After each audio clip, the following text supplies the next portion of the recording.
Hi friends, அனைவருக்கும் வணக்கம். இன்றைக்கி முள்ளங்கி சட்னி தான் செய்ய போகிறேன். எப்படி செய்கிறதுன்னு பார்க்கலாம் வாங்க.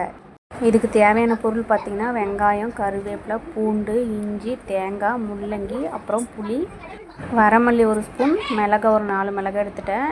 இப்போ இது எல்லாமே ஃபஸ்ட்டு வதக்கி ஆற வச்சு அதுக்கப்புறம் தான் நம்ம சட்னி அரைக்கணும்.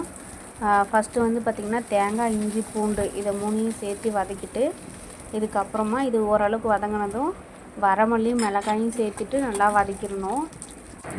மிளகாய் நல்லா வதங்கின அப்புறமேட்டுக்கு மீதி இருக்க வெங்காயத்தையும் கருவேப்பிலையும் சேர்த்து இது நல்லா ஃபுல்லாக வதக்கிக்கலாம். வெங்காயம் வந்து நல்லா வதங்கணும், அப்போ தான் சட்னி நல்லாயிருக்கும்.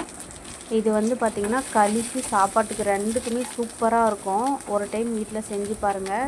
மெயினாக பார்த்திங்கன்னா எங்கள் அம்மா இந்த சட்னி வந்து களிக்கு செய்வாங்க. களிக்கு அல்டிமேட்டாக இருக்கும், சூப்பராக இருக்கும்.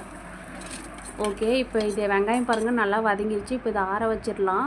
இதுக்கப்புறம் ஒரு கடாயில் எண்ணெய் ஊற்றிட்டு எண்ணெய் சூடானதுக்கப்புறம் நம்ம கட் பண்ணி வச்சுருக்க முள்ளங்கியை சேர்த்துட்டு பொன்னிறமாக வர அளவுக்கு வதக்கி எடுத்துக்கலாம்.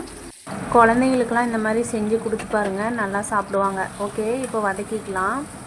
இது வந்து பார்த்திங்கன்னா இந்த அளவுக்கு வதங்குற வரலையும் நல்லா வதக்கி விட்டுட்டு அதுக்கப்புறம் புளியை வந்து லாஸ்ட்டாக சேர்த்திக்கணும். ஏன்னா ஃபஸ்ட்டே சேர்த்துனோம்னா அடி பிடிச்சிரும்.